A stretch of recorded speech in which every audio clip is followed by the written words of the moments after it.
約翰一書第4章。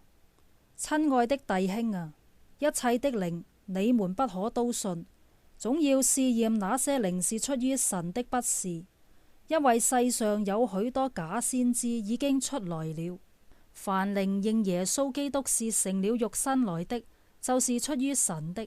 從此你們可以認出神的靈來。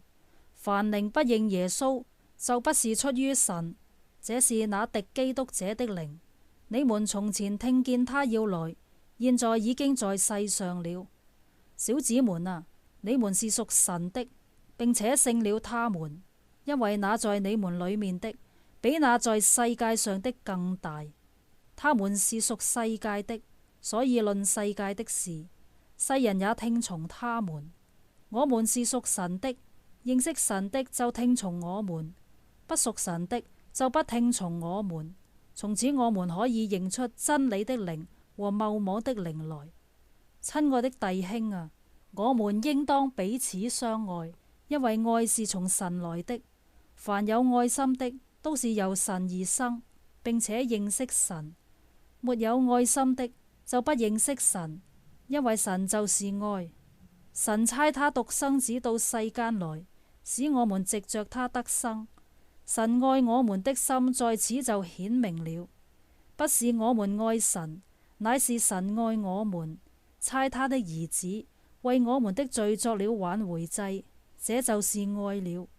親愛的弟兄啊，神既是這樣愛我們，我們也當彼此相愛。從來沒有人見過神，我們若彼此相愛，神就住在我們裏面，愛他的心在我們裏面得以完全了。神將他的靈賜給我們，從此就知道我們是住在他裏面，他也住在我們裏面。父差子作世人的救主，這是我們所看見且作見證的。凡認耶穌為神兒子的，神就住在他裏面，他也住在神裏面。神愛我們的心，我們也知道也信。神就是愛，住在愛裏面的，就是住在神裏面，神也住在他裏面。這樣愛在我們裏面得以完全，我們就可以在審判的日子坦然無懼，因為他如何，我們在這世上也如何。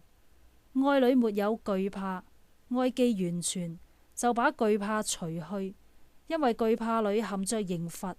懼怕的人在愛裏未得完全。我們愛，因為神先愛我們。人若說我愛神，卻恨他的弟兄，就是說謊話的。不愛他所看見的弟兄，就不能愛沒有看見的神。愛神的也當愛弟兄，這是我們從神所受的命令。